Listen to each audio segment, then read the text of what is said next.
नमस्कार, मी API सागर भगवान Pawar, Godegaon police Thane प्रभारी अधिकारी.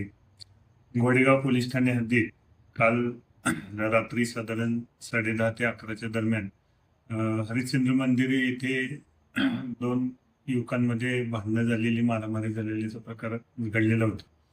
ती गंभीर घटना असल्यामुळं जखमीला आम्ही तात्काळ आपल्या गोडेगाव रुग्णालयात आणि त्यानंतर मंचर येथील रुग्णालयात उपचारासाठी पाठवलं होतं. जखमीला एकदम मोठ्या प्रमाणात रक्तस्राव झालेला होता आणि त्याच्याकडं जी काही प्राथमिक माहिती घेतली आणि ती माहिती घेऊन त्या घटनेच्या जवळपास 1 तासाच्या कालावधीमध्येच आम्ही 2 वेगवेगळ्या टीम तयार करून ज्यातील जो आरोपी होता त्याला आम्ही ताब्यात घेतलेलं होतं. त्याचा आरोपीचा शोध घेत असताना आम्हाला वेगवेगळ्या ठिकाणी पथक आम्ही इथल्याच गोडेगावच्या हद्दीमध्ये कार्यान्वित केलं होतं.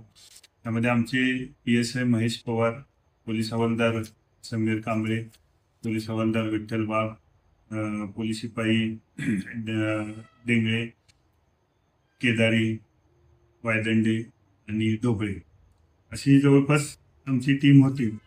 आणि या टीमचा याच्यामध्ये आम्ही जो तपास केला आणि जखमीचे औषधोपचाराची जी मंचरला प्रक्रिया चालू होती तिथे जाऊन जबाब वगैरे नोंदवून गुन्हा दाखल केलेला होता. गुन्हा दाखल झाल्यानंतर त्याच्यामध्ये आरोपी अटक देखील करण्यात आलेला.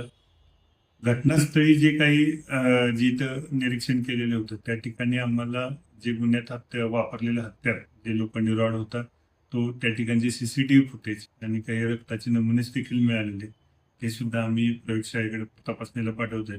आरोपीला अटक केल्यानंतर न्यायालयात हजर केलेला असून आरोपीला सध्या न्यायालयीन कोठडी मंजूर झाल्यामुळे येरवडा कारागृह येथे जमा करण्यात आले.